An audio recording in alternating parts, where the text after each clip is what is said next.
Nancy Hi, Tapia from LRM Online. Hello, sir. it's a pleasure to be here with you, Nancy. Thank you for wanting to talk to me about this movie.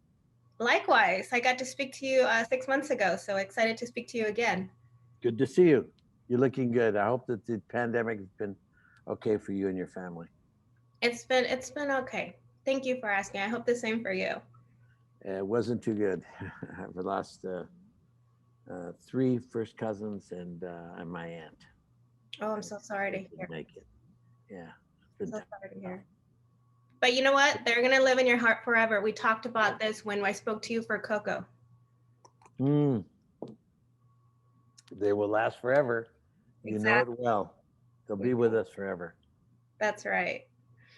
Well, in this case, we're talking about walking with herb, and it's funny because we start you know conversating about loss, but we also have this film where it talks about having faith and uh, a list of many great things. So to start, what was one of the main reasons you wanted to jump into this project? Was the story. The actual story itself was very powerful, wonderfully uplifting, and compassionate and empathetic, and it just truly was a gift. And when I got the phone call, Mark Medoff called me and asked me if I'd um, that he had written a piece for me, and that very you never get the author writing something specifically for you in mind, uh, at least not in my world. So it was one of the very first times, if not the first time, I've ever had a script written for me.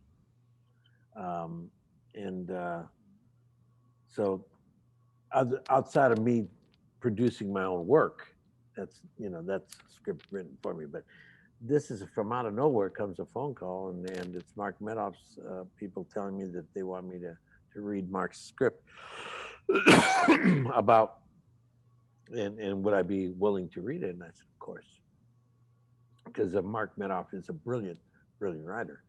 He'd written, for one, just Children of a Lesser God, which was a play that went on to become a film. And in both cases, won highest awards possible, Oscars and Tonys for his work. And he won the Pulitzer for Children of a Lesser God also. So it's a very high honored author who was writing the story. And boy, it's just very nice. It's a fun, uplifting story about faith in yourself, faith in God, but about second chances, which is really what I believe is the key to living, is giving yourself a second chance and not stopping yourself because you're out of fear or whatever reason. You stop yourself from giving yourself a second chance to live, and that's what the story is. But it also is about your surroundings. In this case, I mean, your character Joe has this wife that's his number one cheerleader, and then you have the messenger, which is also part of the guidance, and the great chemistry that was going on there with the cast. Yeah, I thought it worked really well. I think that Quinlan is a brilliant actress, won Academy Award nomination for Apollo 13, the great Apollo movies, and she won the Academy Award nomination for Best Actress. And I've known about her forever. And I used her in another movie just before I did this one. The devil And has a name. yeah, Devil Has a Name. And then went on, and she came and I asked her if she'd help me in this one.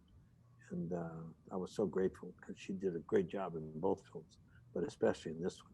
She's brilliant. And then to have one of my oldest friends who I've known since the early 80s, um, when he started, to come on board and join me also, and who's phenomenal um, actor, but never really played a role like this. He's the messenger from God, and so uh, it's a wonderful combination between Kathleen, Quinlan, and myself, and George Lopez, who plays the messenger.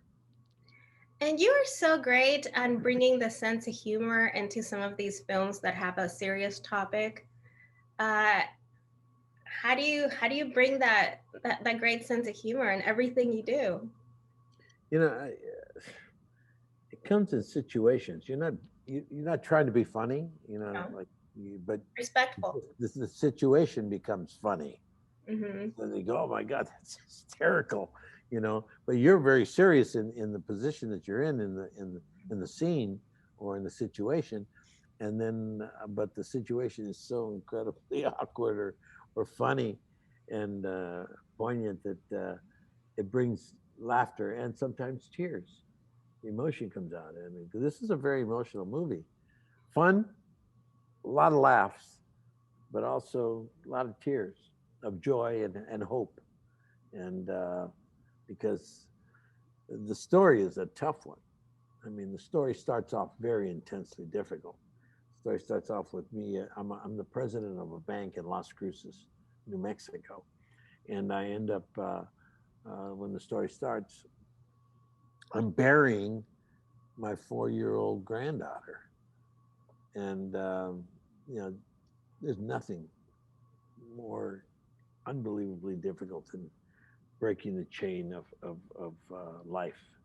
So the only thing I can ever say is, may you bury your parents and may your children bury you, and may that chain never be broken, because it really is very difficult to live after that. And so that being said, that's what the story is about. It's about living after one of these moments in time when you can't live anymore because you've lost everything. You've lost, the chain has been broken and you've lost it, and you have no faith, and you have not in yourself or in God or anything, and you don't feel like living anymore, or you don't feel like trying anymore. Nothing works. And so happiness is nowhere to be found. Hmm. And but then you have to go on, and you have to live and give of yourself to others, and to help yourself become all that you still can be, and give yourself a second chance to live. And that's what the story is. And so for me, people watching it, I think, are getting a lot of hope out of the story. And if you're in the elder statehood, you get a lot of courage to go ahead and try to give yourself a second chance at doing something you love to do. This film had a lot of really sweet phrases that can be touching for a lot of us. Which one would you say was one of your favorites? Scene Phrases. They had like what? phrases. Yes. Oh God. We do a lot of work, a lot of dialogue throughout the thing, but There was one in particular that I thought was one of the dearest one, was the one that says it talks about death is not be feared by someone who has lived wisely. oof, yeah, yeah, that's George's. Hmm. That's the You and him messenger. had the dialogue and he mentioned that. Yeah, the messenger is the one who says it, and it's a truth. It's a truth, and yeah, there was a lot of them in the movie. That's what made the film so strong. But God, I'd have to see the movie again to pick out the ones that I thought of was, because there's a lot. There's a lot to be understood in the movie. A lot of us I can definitely relate to, for Yeah. sure. This is a movie we can all relate to.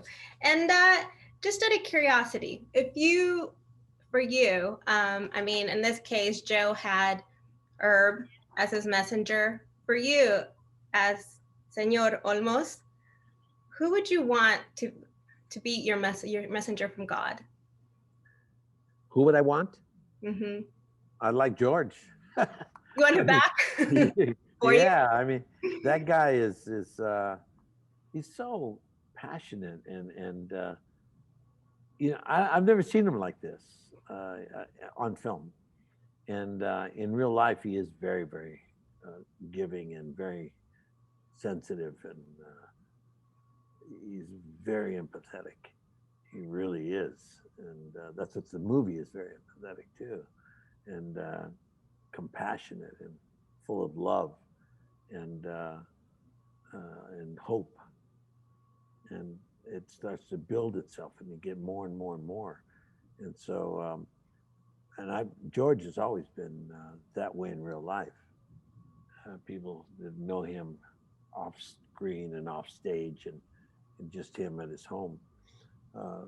Wonderful human being, and very kind and giving.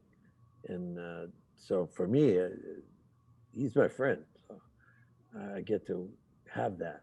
I have my messenger from God, and I have a few of them. And Carlos Santana, also a good dear friend of mine who is very spiritual. And between Carlos and George, they're a lot of fun. They keep me centered, and they keep me feeling good. Well, you know what? You're super fortunate to say that you have them now. Yeah. And just to wrap up, I mean, sir, you're a musician, you're an actor, you're a director, you're an activist. With all the knowledge you have now today, what would you have told the younger self of yours if you could look back in time? I think the one thing that I've been able to understand, the more and more you live your life, is to give yourself, don't be too hard on yourself. You know, we're the hardest on ourselves more than other people being hard on us. And that's the only thing I would ever say. Just take it easy on yourself. That's all, especially when you're young, you know, and because we get so anxious and so frustrated and depressed, you know, and don't do that. Don't depress yourself. Don't frustrate yourself. Don't be too hard on yourself. Just have a good time. Be happy. Oh, well, that's definitely a great advice, and I will take that too. Thank you. Thank you so much for your time again. It's a pleasure to speak to you. I had a pleasant time last time for The Devil Has a Name. We talked about net present value and the story of Pinto. So thank you for that information. I got to learn something. Thank you, Nancy, and thank you very much for your interest again in my work. I really appreciate it a lot. No need to thank. No need to thank. Thank you so much.